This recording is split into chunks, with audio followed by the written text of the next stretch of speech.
Vous savez, tous ceux qui la main sur le cœur dénoncent le manque de papier hygiénique au Venezuela, le manque de démocratie dans un pays où il y a quand même des élections. Alors, le problème pour eux, c'est que l'extrême droite perd toutes les élections et les soi-disant démocrates du coin, de même. C'est le Venezuela. Tout le monde sait ça. Vous avez tous vu hein, ce déchaînement d'indignation et comment on me prend à partie. Je dois m'expliquer comment quelqu'un comme moi peut-il ne rien dire, blablabla. Bla, bla. Et voilà que passe à l'Assemblée nationale un texte que personne ne regarde. C'est un protocole d'accord pour une coopération renforcée avec le Kazakhstan pour l'Europe. L'Europe propose une coopération renforcée avec le Kazakhstan. Le truc est dans la pile des résolutions, il en passe beaucoup à l'Assemblée nationale, hein, des accords, des résolutions internationales, tout ça. Et moi, je repère ça dans la liste, une semaine où on m'avait particulièrement chauffé avec le Venezuela. Le Kazakhstan, je connais. Il se trouve, c'est un peu un hasard, hein, je me suis trouvé au Kazakhstan, à la base de Baïkonour, où on tire les fusées russes, le jour où on a lancé le premier cosmonaute français, Jean-Loup Chrétien. Et donc, bon, moi je voulais voir la fusée, je voulais voir le cosmonaute français, puis après, vous savez comment c'est, on s'intéresse, on suit. Alors je vais vous raconter un peu ce que c'est que le Kazakhstan.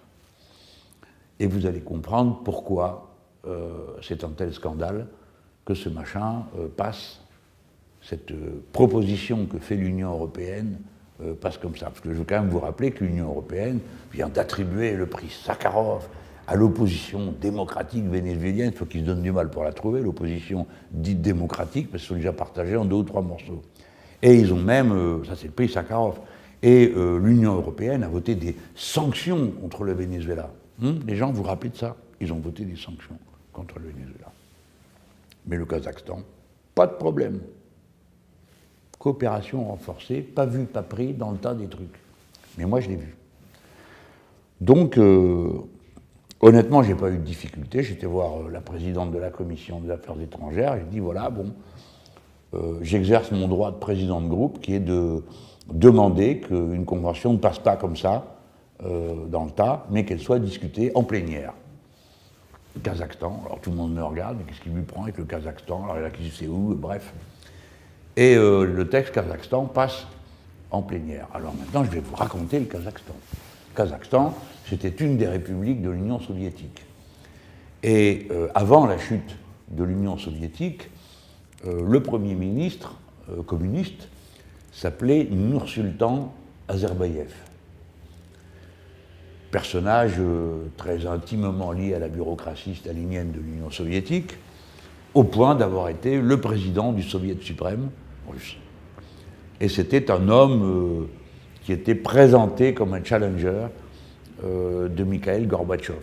Alors, parmi ceux qui m'écoutent, il y en a plein, ils se disent, mais qui c'est tous ces gens? Eh bien, c'est le monde d'avant, avant 1989, quand il y avait l'Union soviétique.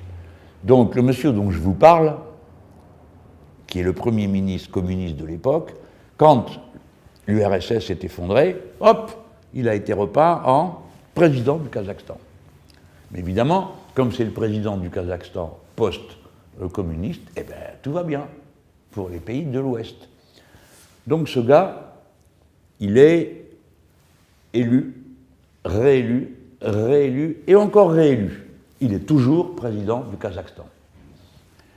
Dans des conditions de la démocratie que je dois vous résumer en quelques mots.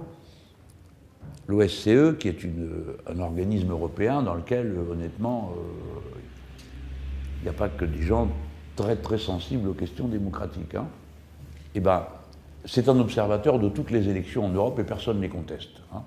Personne ne dit c'est pas des bons observateurs, est-ce qu'ils racontent c'est pas vrai ou c'est exagéré en Europe. Eh bien, l'OSCE a déclaré que pas une élection, vous m'entendez? Pas une, que ce soit nationale, locale, pas une élection au Kazakhstan ne peut être considérée comme une élection libre. D'accord? Voilà. Vous avez le cadre, je vais rentrer dans les détails.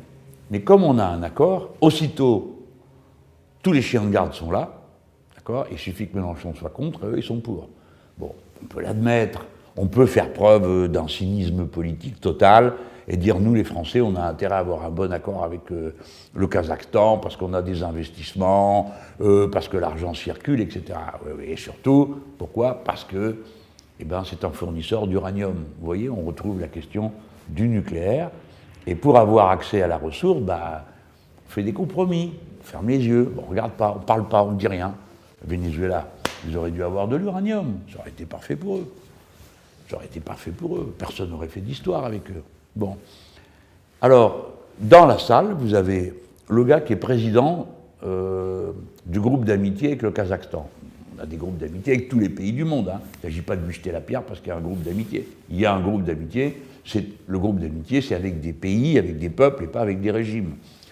Il y a des groupes d'amitié de tout. Bon, que le gars il dise des choses aimables, on peut le comprendre, c'est lui qui va ensuite rencontrer l'ambassadeur de Kazakhstan à intervalles réguliers. Mais entre ça et passer à la brosse à reluire, il y a quand même une différence. Écoutez bien, on l'a entendu expliquer que le Kazakhstan faisait des progrès vers la démocratie. Alors, ceux qui sont dans la salle, ils le croient. Alors, on dit, il faut tendre la main pour aider les progrès. Enfin, des progrès, vous allez faire des progrès avec qui? Vous discutez avec Pinochet, et plus vous discutez avec lui, et plus il devient démocrate. Qu'est-ce que c'est que cette histoire?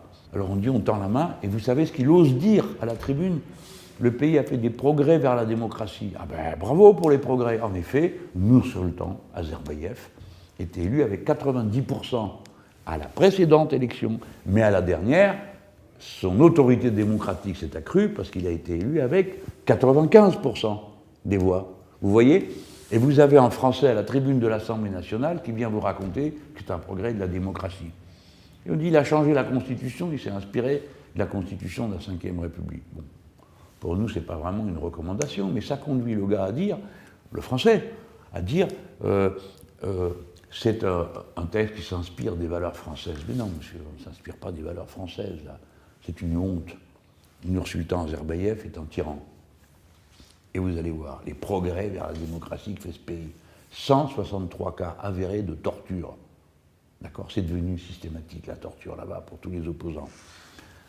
Ça n'existe pas au Venezuela. De même, quand vous avez un ordinateur, là-bas, vous devez, c'est la loi sur la liberté de la communication. Vous savez, c'est la même langue où on dit une chose pour dire le contraire. Donc la loi sur la liberté de la communication, c'est prévu que vous pouvez vous servir d'Internet si vous mettez dedans un petit programme qui s'appelle le programme de sécurité nationale de l'information. Bref, le gouvernement regarde ce que vous faites. Hein. Voilà. Je vous ai donné cet exemple parce qu'ils vont tous voter pour, sauf moi bien sûr, et le groupe La France Insoumise.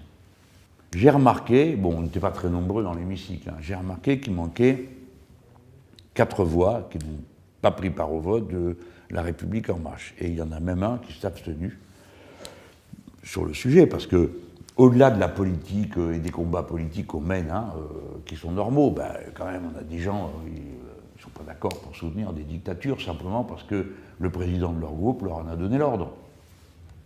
Et inutile de vous dire que je leur ai rappelé leurs exploits à propos du Venezuela, en leur disant, alors bon, vous faites des sanctions, vous donnez des prix à l'opposition d'un pays où il y a des élections qui ne sont pas contestées et qui, en dépit de toutes les violences qui se déroulent autour, tient tête aux États-Unis d'Amérique et vote librement.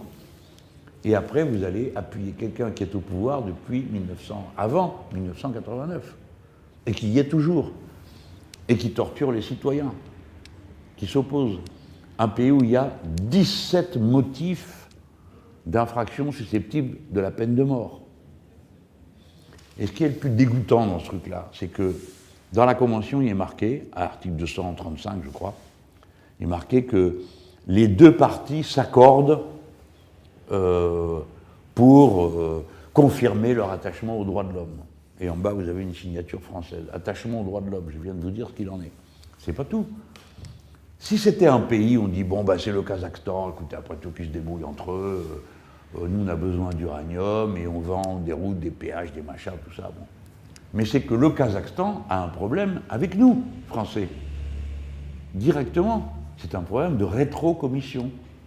Il y a eu des trafics avec de l'argent qui est revenu dans la poche de Français. En tout cas, ils sont accusés de ça.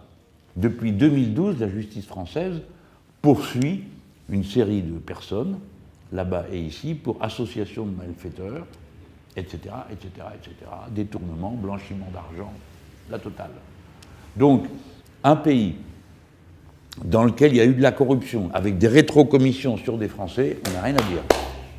Coopération renforcée. Ils sont tellement pourris que cette affaire a contaminé jusqu'à la Belgique, où il y a des histoires, je dis avec des officiels, comme ça je ne désigne personne, mais j'aime mieux vous dire que c'est des galonnés qui sont pris dans cette histoire, des hauts galonnés. Ce ne sont pas des militaires, ce sont des civils. Voilà mes amis, je vous ai raconté tout ça. Pour ceux que ça intéresse vraiment, vous aurez quelque chose à dire la prochaine fois que quelqu'un viendra vous dire « Alors, le Venezuela, ça manque de papier hygiénique, c'est un gouvernement tyrannique, etc. » Vous pourrez dire « Écoutez, moi, je défends la tyrannie nulle part dans le monde. D'accord? Pas plus là qu'ailleurs. Mais certainement pas au Venezuela, et certainement pas, si je devais condamner Venezuela, pour être en compagnie de ceux qui viennent de décider là qu'il n'y avait rien à dire à propos du Kazakhstan. Parce que pendant qu'on parle tranquillement là, il y a des gens qui sont en prison là-bas, qui se font torturer, à cette heure-ci même. Et si vous dites, on tend la main pour dialoguer, c'est que vous êtes un incurable naïf, pour ne pas employer d'autres adjectifs. Parce que lui, là-bas, Nour-Sultan Nazarbayev, il va dire, mais vous voyez, il n'y a pas de problème ici. La preuve, on a signé un accord dans lequel on dit qu'on respecte les droits de l'homme, avec les Européens. Tout le monde est d'accord, même les Français, qui sont pourtant censés être la patrie des droits de l'homme, etc., etc. Eux aussi, ils ont signé. C'est ça qu'il dit à son opposition. C'est ça qu'il dit aux gens qui martyrisent. Il leur dit pas, tout compte fait, j'ai discuté avec les Européens, ça m'a fait réfléchir, et bon, on va arrêter la torture parce que bon, c'est indigne, ou on va arrêter de surveiller ce qu'il y a dans les ordinateurs des gens. C'est pas ça du tout qu'il va faire. Donc ceux qui prétendent que c'est ça qu'il va faire, ou bien sont des naïfs, ou bien ce sont des complices. Ceux qui auraient dû se contenter de dire, bon, bah écoutez, voilà, c'est un accord, il y a déjà 16 pays d'Europe qui ont signé, c'est des pays, très bien, les pays d'Europe qui ont signé, la preuve, ils ont voté des sanctions contre le Venezuela, alors, terminé. Non, ils se sont sentis obligés de faire des compliments à ce régime. Voilà, rappelez-vous de qui sont les gens qui nous frappent.